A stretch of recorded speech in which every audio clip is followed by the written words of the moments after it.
महाराष्ट्र की राजनीति में बड़ा उलटफेर। राष्ट्रवादी कांग्रेस पार्टी के नेता अजित पवार ने एकनाथ शिंदे सरकार में विधायकों के साथ शामिल होकर ली उप मुख्यमंत्री पद की शपथ। पार्टी के कोटे से अन्य 8 नेता भी मंत्रिमंडल में हुए शामिल।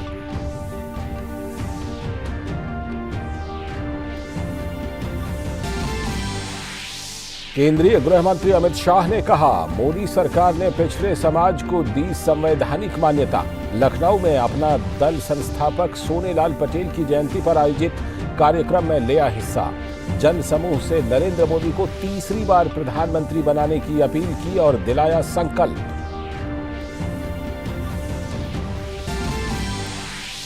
केंद्रीय मंत्री धर्मेंद्र प्रधान ने बताया कि केंद्र सरकार ने शिक्षा के क्षेत्र में किए अभूतपूर्व काम।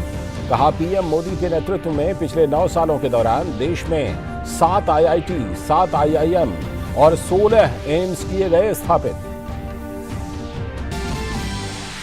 समान नागरिक संहिता के मुद्दे पर व्यापक समर्थन का दौर जारी। बसपा प्रमुख मायावती ने कहा, एक समान कानून लागू होने से देश होगा मजबूत। केंद्रीय मंत्री पीयूष गोयल ने कई अन्य दलों से यूसीसी का समर्थन किए जाने की जताई उम्मीद।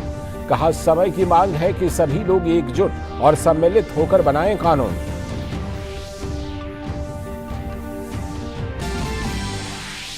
देश में पहुंचा दक्षिण पश्चिम मानसून।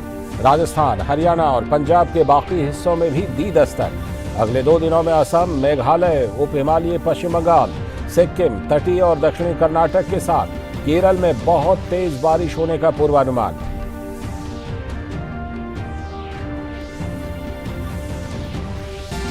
और अंतर्राष्ट्रीय खबरों में फ्रांस में धरना, प्रदर्शन और आगजनी का दौर अभी भी जारी। पुलिस की गोली से मारे गए नाहेल को पेरिस के उपनगर नांटेरे में किया गया दफन। अंतिम संस्कार में मां और दादी के साथ सैकड़ों लोग हुए शामिल। फ्रांस में अभी भी कई शहरों में कर्फ्यू।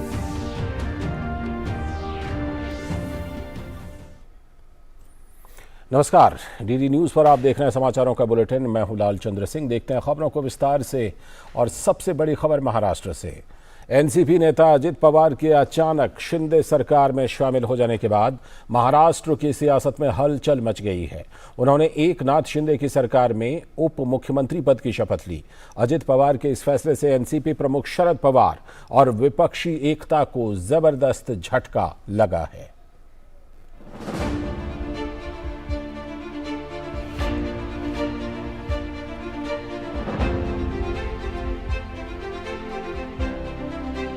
राजनीति शायद इसी को कहते हैं जिसके कयास तक नहीं लग रहे थे वो अब हकीकत में बदलते हुए सामने दिखाई दिया।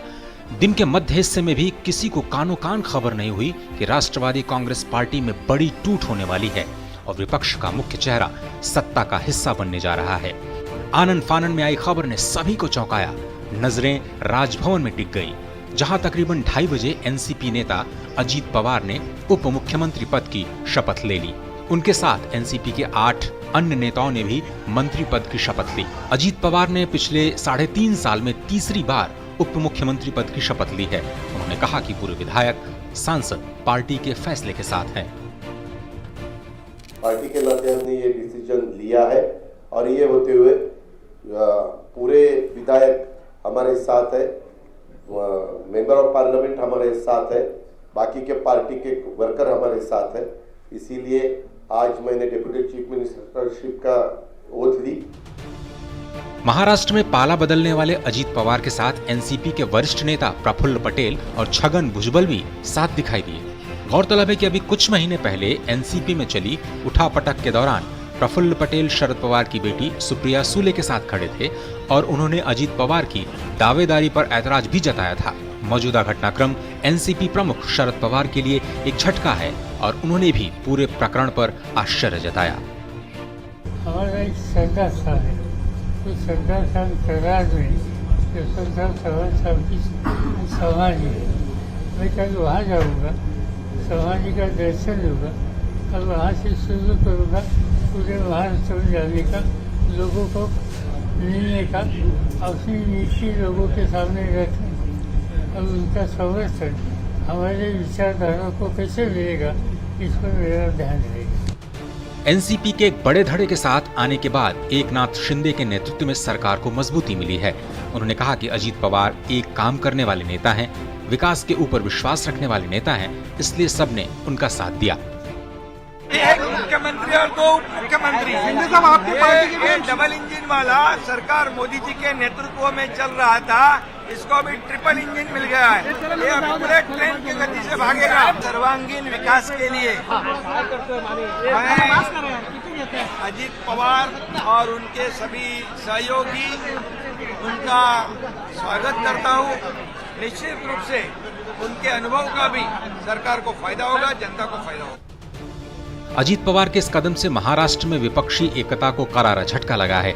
एनसीपी के एक धड़े के बगावत करने के बाद महाविकास अघाड़ी गठबंधन को नए सिरे से अपनी रणनीति पर विचार करना होगा। इस उम्र में शरद पवार जी को एक तरह से धोखा देना ये उचित नहीं था। शरद पवार जी बीमार होते हुए भी इतनी उम्र के बावजूद उन्होंने एनसीपी को संभाल कर रखा और आज ये पवार साहिब की देन है जो एनसीपी जिंदा है। लेकिन अफसोस की बात है कि उन लोगों ने शरद पवार जी की उम्र का भी ध्यान नहीं रखा। जो मुख्यमंत्री है आज के मिस्टर एकनाथ शिंदे, उनके ऊपर जो डिस्क्वालिफिकेशन की जो तलवार लटक रही है वो जल्दी ही गिरने वाली है। उनके साथ 16 विधायक जो शिवसेना से फुट कर गए थे वो डिस्क्वालीफाई हो जाएंगे और सरकार अनस्टेबल हो जाएगी। उसके लिए ये नया सपोर्ट दिया है। दरअसल महाराष्ट्र की राजनीति पिछले 6 दशकों तक शरद पवार के इर्द गिर्द घूमती रही। वो सत्ता में रहे हों या फिर न रहे हों, बहुमत में हो या फिर नहीं, बावजूद इसके वो महाराष्ट्र की राजनीति में प्रभावी भूमिका में हमेशा रहे। आखिर अजीत पवार ने राजनीतिक चाल से अपने चाचा को धराशायी कर दिया। शरद पवार को ये उम्मीद नहीं रही होगी कि अजीत राजनीति की बिसात पर उन्हें इस तरह से घेरेंगे। ब्यूरो इनपुट्स के साथ मुंबई से शिशिर सेलार और श्यामा मिश्रा की रिपोर्ट, डीडी न्यूज। और अगली खबर समान नागरिक संहिता से जुड़ी हुई, जिस पर बसपा प्रमुख मायावती के समर्थन किए जाने के बाद से देश में इसके पक्ष में व्यापक विमर्श शुरू हो गया है। केंद्रीय मंत्री पीयूष गोयल ने भी उम्मीद जताई है कि अन्य दल भी इसके समर्थन में आगे आएंगे। इस मुद्दे पर आम लोग, विशेषकर अल्पसंख्यक समुदाय के लोग भी सरकार को अपना समर्थन दे रहे हैं। समान नागरिक संहिता पर बहुजन समाज पार्टी की अध्यक्ष मायावती के समर्थन ने केंद्र सरकार को काफी राहत प्रदान की है। उत्तर प्रदेश की पूर्व मुख्यमंत्री मायावती ने कहा है कि देश में प्रत्येक धर्म को मानने वाले लोगों पर हर मामले में एक समान कानून लागू होता है तो उससे देश कमजोर नहीं बल्कि मजबूत ही होगा। उन्होंने कहा कि इससे आपसी भाईचारा, सौहार्द का माहौल पैदा होगा। यदि यहाँ सभी धर्मों के मानने वाले लोगों पर हर मामले में एक समान कानून लागू होता है तो उससे देश कमजोर नहीं बल्कि मजबूत ही होगा। साथ ही लोगों में आपसी सांप्रदायिक सद्भाव व भाईचारा आदि भी पैदा होगा, जिसे खास ध्यान में रखकर ही भारतीय संविधान की धारा 44 में समान सिविल संहिता यानी कि यूनिफॉर्म सिविल कोड यूसीसी को बनाने पर प्रयास वर्णित है। मायावती के यूसीसी पर सकारात्मक रुख के बाद सरकार को उम्मीद है कि अन्य दल भी इसके समर्थन में पूरी मजबूती के साथ खड़े होंगे। केंद्रीय मंत्री पीयूष गोयल ने उम्मीद जताई कि कई पार्टी भाजपा का समान नागरिक संहिता पर समर्थन करेंगी। उन्होंने इस मुद्दे पर कांग्रेस के अड़ियल रवैये की निंदा की। समय की मांग है आज कि देश को एकजुट किया जाए, देश में एक कानून बनाया जाए। ये तो संविधान निर्माताओं ने भी आज से 70 साल पहले हमें directive principles of state policy में संविधान में दिया था। सुप्रीम कोर्ट ने कई बार 5 बार अलग अलग फैसले सुनाते हुए अपनी बातचीत में कहा कि देश में यूसीसी आना चाहिए। कपिल सिब्बल जी भूल रहे हैं कि जितना अल्पसंख्यक समाज के लिए प्रधानमंत्री मोदी जी ने 9 वर्ष में किया, शायद ही कोई और सरकार ने इतना किया होगा। सबसे बड़ी बात, हमारी बहनें, बहुओं को, बेटियों को ट्रिपल तलाक से मुक्ति दिलाई, जिससे उनका स्वाभिमान और उनका आत्मविश्वास बढ़ा है। गौरतलब है कि कांग्रेस ने पार्टी के तौर पर समान नागरिक संहिता के मुद्दे पर अपनी स्पष्ट राय व्यक्त नहीं की है, जबकि उसके कुछ नेता इसे लेकर बयानबाजी करते रहे हैं। अन्य दलों के बीच भी इसे लेकर ऊहापोह की स्थिति है। कहाँ है वो यूसीसी? किन स्टेक होल्डर से चर्चा होके वो यूसीसी बनी? जब अगस्त 2018 में लॉ कमीशन कहता है कि यूसीसी की जरूरत नहीं है, तो 4 साल में ऐसा क्या बदला? समान नागरिक संहिता पर मुझे लगता है भारतीय जनता पार्टी सिर्फ राजनीति कर रही है। समान नागरिक संहिता में नागरिकों के लिए एक समान कानून बनाने और उन्हें लागू करने का प्रस्ताव है।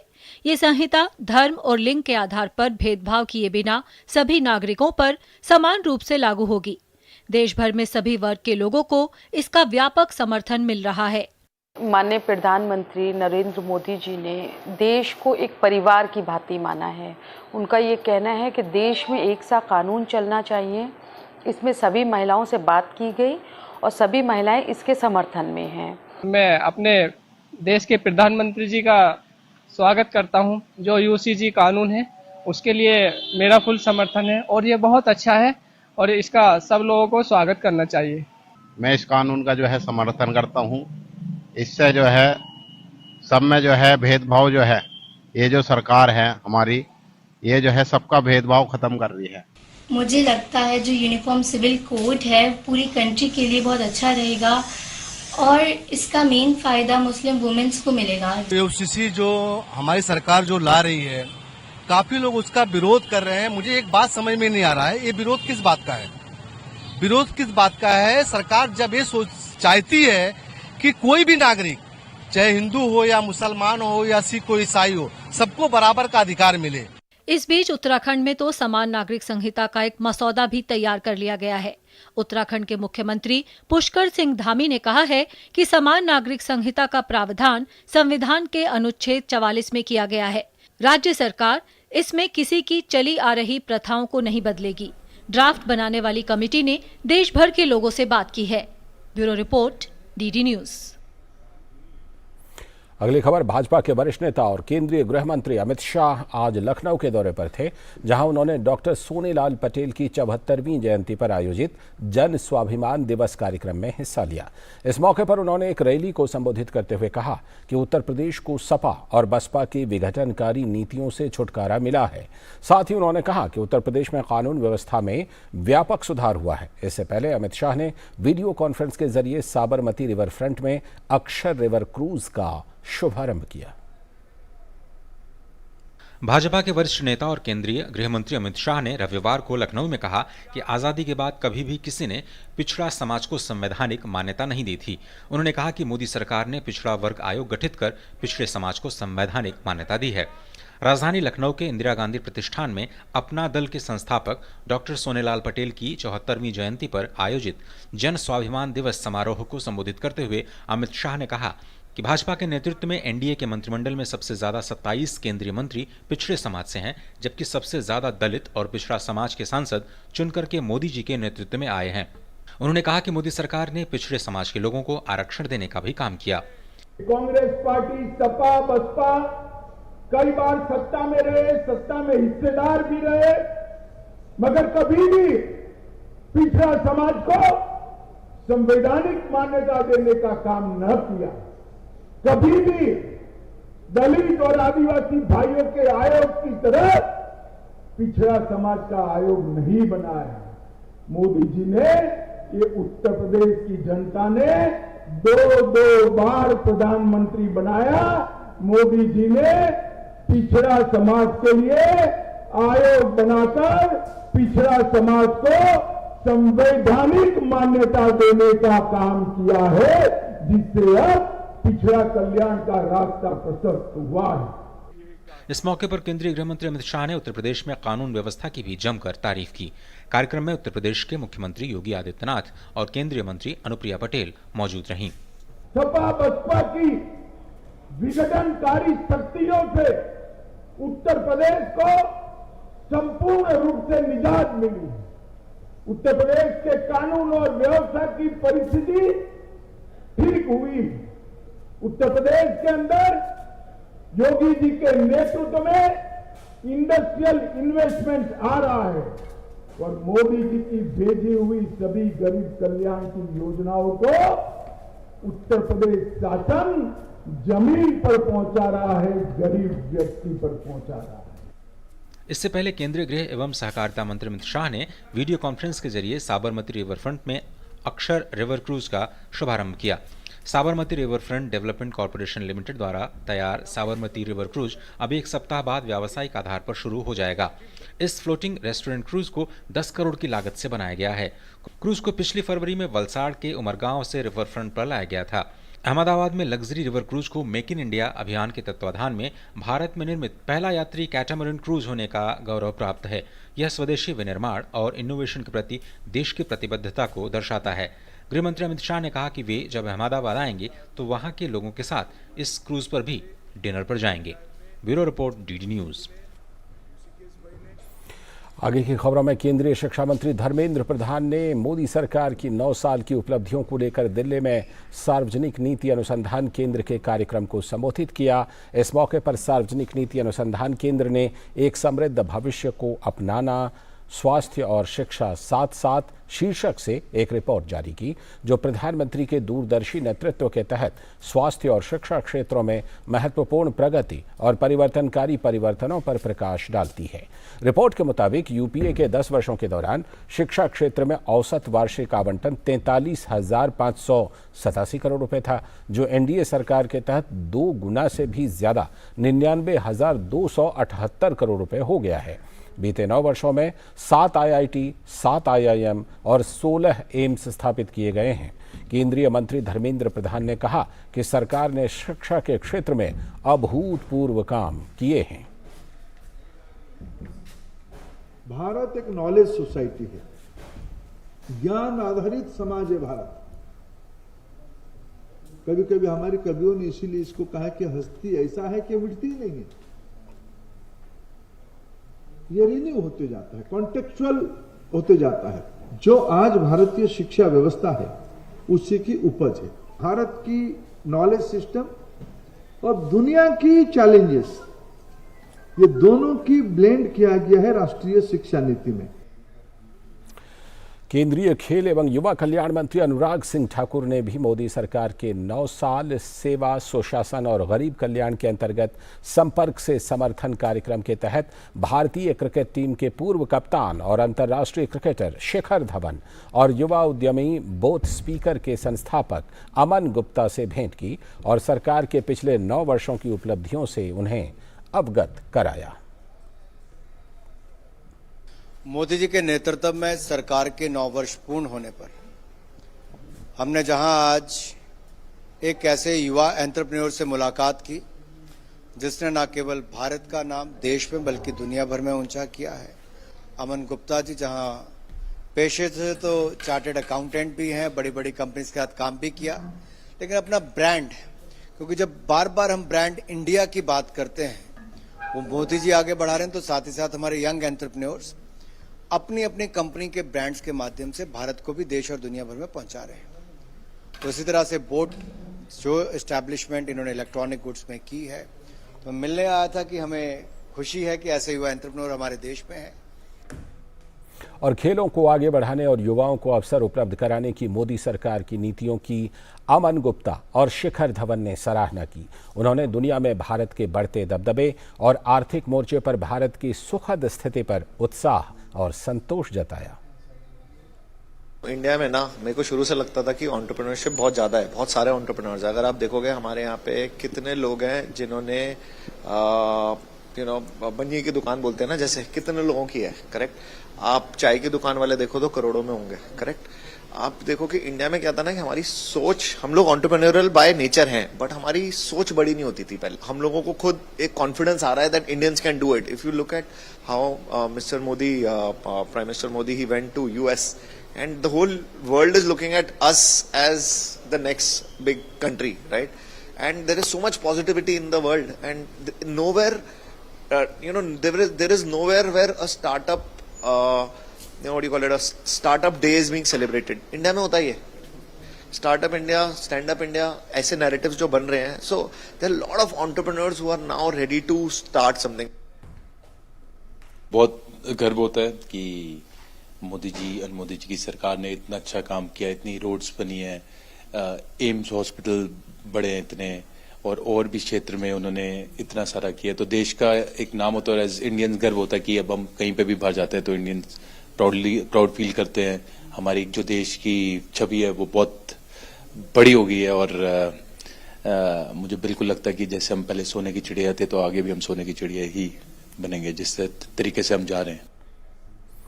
अगली खबर, यूनाइटेड पीपल्स फ्रंट और कुकी नेशनल ऑर्गेनाइजेशन ने राज्य में आवश्यक वस्तुओं की निर्बाध आपूर्ति सुनिश्चित करने के लिए NH2 पर कांगपोकपी में नाकाबंदी को तत्काल हटाने का फैसला किया है। इससे पहले राज्य में शांति और सद्भाव बहाली और आम लोगों को परेशानी से बचाने की केंद्रीय गृह मंत्री अमित शाह की गहरी चिंता व्यक्त की थी, जिसे ध्यान में रखते हुए ये फैसला लिया गया है। UPF के मुताबिक ये फैसला सिविल सोसाइटी संगठनों, ग्राम प्रधानों, युवाओं और महिला नेताओं के साथ व्यापक विचार विमर्श के बाद लिया गया। खबर पश्चिम बंगाल से, जहां पंचायत चुनाव से पहले लगातार हिंसा की घटनाएं सामने आ रही हैं। शनिवार देर रात भी दक्षिणी 24 परगना में एक बार फिर से हिंसा की घटना सामने आई। पश्चिम बंगाल के राज्यपाल CB आनंद बोस ने आज दिनहाटा हिंसा के घायलों से अस्पताल में मुलाकात की। कूच बिहार जिले के दिनहाटा में 2 पक्षों के बीच झड़प हो गई थी। घटना में 1 व्यक्ति की मौत हो गई, जबकि 4 लोग घायल हो गए। पुलिस ने बताया कि हत्या मामले में 4 लोगों को हिरासत में लिया गया है। राज्य भर में पंचायत चुनाव को लेकर हिंसा तेज है। पश्चिम बंगाल में एक ही चरण में 8 जुलाई को मतदान होगा, वहीं 11 जुलाई को चुनाव के नतीजे आएंगे। और पश्चिम बंगाल के राज्यपाल CB आनंद बोस ने कूच बिहार के DM और SP से दिनहाटा हिंसा पर बात की। इस बीच भाजपा के वरिष्ठ नेता और पश्चिम बंगाल विधानसभा में नेता प्रतिपक्ष शुभेंदु अधिकारी ने राज्य की कानून व्यवस्था पर सवाल उठाते हुए ममता सरकार को निशाने पर लिया। कॉन्स्टिट्यूशन कैसे किस तरीके से खत्म हो रहा है, यहाँ लॉलेस सिचुएशन है, ये रूल ऑफ लॉ लैंड नहीं है, रूलर का लॉ बन गया है बंगाल में। रूलर जो लॉ बोलता है वो लॉ, ए पार्टिकुलर फैमिली, इसका फैमिली राज चल रहा है, परिवारवाद और तुष्टीकरण बंगाल में चल रहा है, भ्रष्टाचारियों का हाथ में सत्ता है। अगली खबर, भारत यात्रा पर आए वियतनाम के न्याय मंत्री ली थान लोंग ने आज नई दिल्ली में केंद्रीय विधि और न्याय मंत्री अर्जुन राम मेघवाल से मुलाकात की। इस दौरान दोनों देशों के बीच न्यायिक सहयोग बढ़ाने से जुड़े मुद्दों पर व्यापक विचार विमर्श हुआ। केंद्रीय विधि और न्याय मंत्री अर्जुन राम मेघवाल ने इस मौके पर कहा कि वियतनाम के न्याय मंत्री की भारत यात्रा से दोनों देशों के बीच विधिक और न्यायिक सहयोग को बढ़ावा देने में मदद मिलेगी। उन्होंने कहा कि भारत की एक्ट ईस्ट पॉलिसी में वियतनाम का खास स्थान है, जो दक्षिण पूर्व एशिया में भारत के मजबूत साझेदार के तौर पर उभरा है। Vietnam has emerged India's strong regional Southeast Asian partner. Vietnam is one of the largest export destinations for Indian products. At present, estimated 6,500 people from India and short-term visitors constitute the Indian community in Vietnam.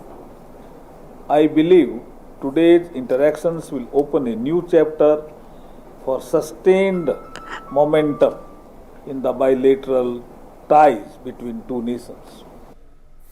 अब बात monsoon की। इस साल समय से पहले ही पूरे देश में मानसून पहुंच चुका है, जिसके कारण देश के अलग अलग हिस्सों में भारी से लेकर बहुत भारी बारिश हो रही है। मौसम विभाग के मुताबिक मानसून विशेष रूप से पूर्वोत्तर राज्यों में सक्रिय है, जिसके कारण इन राज्यों में अगले 5 दिनों में भारी से लेकर बहुत भारी बारिश हो सकती है। इस साल मानसून ने देश के उत्तरी इलाकों में समय से पहले पहुंचकर लोगों को गर्मी और उमस से राहत जरूर दे दी, लेकिन भारी बारिश के कारण जगह जगह जलभराव और भूस्खलन ने लोगों की मुसीबत को भी बढ़ा दिया। मौसम विभाग के मुताबिक इस बार मानसून देश पर काफी मेहरबान बना हुआ है। मानसून अपनी सामान्य तारीख 8 जुलाई के मुकाबले रविवार को ही पूरे देश में पहुंच चुका है। मानसून विशेष रूप से पूर्वोत्तर राज्यों में सक्रिय है। मौसम विभाग ने पूर्वोत्तर के राज्यों में अगले 5 दिनों में भारी से बहुत भारी बारिश होने की संभावना जाहिर की है। वहीं मेघालय के लिए अगले 2 दिनों में बहुत भारी बारिश की उम्मीद भी जताई गई है। Monsoon is active specifically over northeastern states, and it is going to be active over South Peninsula. For northeastern state, if you talk, we have given a heavy to very heavy fall for next 5 days, and for Meghalaya, and we are expecting there should be extremely heavy rainfall for next 2 days. And if you talk about the sub-Himalayan West Bengal Sikkim, yesterday also there is extremely heavy rainfall occurs. Next 2 days also, for that we have given the red alert for sub-Himalayan West Bengal Sikkim. पूरी में सबसे ज़्यादा 81% humidity record किया गया था और पारादीप में 70, लगभग जो कोस्टल उड़ीसा है उसमें 70% से ज़्यादा ह्यूमिडिटी रह रहा है पूरा थ्रू आउट द डे। और आज मानसून ट्रॉप जो है वो राजस्थान से निकल के, जैसे बीकानेर से दौसा और उसके बाद सिद्धि, अंबिकापुर, छत्तीसगढ़ का अंबिकापुर होते हुए बालासोर से जाते हमारा बंगाल का खाड़ी जो उत्तर पश्चिम हिस्सा है उसमें अभी तक पहुंचा है। तो उसके वजह से धीरे धीरे जो साउथवर्ड हो रहा है उसके वजह से अब बारिश का चांसेस धीरे धीरे बढ़ेगा, क्योंकि जब साउथवर्ड मूवमेंट होता है मानसून ट्रफ का तो हमारा मानसून कंडीशन धीरे धीरे नॉर्मल हो जाता है। मौसम विभाग ने उत्तराखंड में अगले 4 से 5 दिनों में भारी से बहुत भारी बारिश और अन्य क्षेत्रों में हल्की से मध्य बारिश की उम्मीद जाहिर की है। इस बीच उत्तराखंड में लगातार हो रही बारिश का असर 4 धाम यात्रा पर पड़ रहा है। चमोली के लामबगढ़ में पानी का जल स्तर बढ़ने व सड़क पर मलबा आने के कारण बद्रीनाथ राजमार्ग बाधित हुआ है। गुजरात में पिछले लगातार 2 दिनों से विभिन्न हिस्सों में तेज बारिश के कारण निचले इलाकों में पानी भर गया है, जिससे राज्य के कई हिस्सों में बाढ़ जैसी स्थिति उत्पन्न हो गई है। तेज बारिश के कारण राज्य भर के अधिकांश बांधों, विशेषकर सौराष्ट्र और कच्छ के बांधों में जल स्तर बढ़ गया है। इस बीच बारिश से प्रभावित जिलों में बचाव कार्य के लिए राष्ट्रीय आपदा मोचन बल और राज्य आपदा मोचन बल की टीमें तैनात की गई हैं। वहीं गुजरात के मुख्यमंत्री भूपेंद्र पटेल ने जामनगर में बाढ़ से प्रभावित लोगों से मुलाकात की और पीड़ितों को हर संभव मदद का आश्वासन दिया। इस बीच केंद्रीय गृह मंत्री अमित शाह ने गुजरात में भारी बारिश के कारण पैदा हुई स्थिति पर मुख्यमंत्री भूपेंद्र पटेल से बातचीत की। ट्विटर पर जानकारी देते हुए उन्होंने कहा, गुजरात में भारी बारिश के कारण कई जगह उत्पन्न हुई बाढ़ जैसी स्थिति से प्रभावित लोगों को सरकार हर संभव मदद पहुंचाने में पूरी तन्मयता से जुटी है। मैंने मुख्यमंत्री श्री भूपेंद्र पटेल जी से बात कर स्थिति की जानकारी ली है। एनडीआरएफ व एसडीआरएफ की टीमें और स्थानीय प्रशासन इन क्षेत्रों में लोगों की मदद में लगी हैं। केंद्र सरकार और प्रदेश सरकार इस कठिन समय में लोगों के साथ खड़ी है। मुंबई और इसके आसपास के इलाकों में शनिवार से तेज बारिश हो रही है।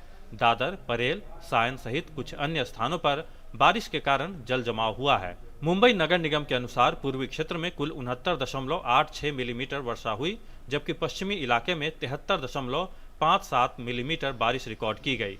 इस बीच मौसम विभाग ने मुंबई और इससे सटे इलाकों में अगले 2 से 3 दिन तक मूसलाधार बारिश होने की संभावना व्यक्त की है। वहीं असम में बाढ़ की स्थिति सामान्य हो रही है। बाढ़ प्रभावित लोगों की संख्या घटकर 2415 रह गई है। कोई भी नदी खतरे के निशान से ऊपर नहीं बह रही है।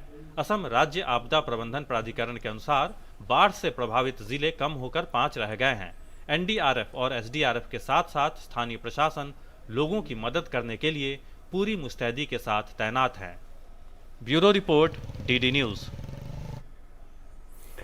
और मौसम की इन्हीं खबरों के साथ इस बुलेटिन में इतना ही, लेकिन डीडी न्यूज पर खबरों और कार्यक्रमों का सिलसिला लगातार जारी है। हमें दीजिए अनुमति। नमस्कार।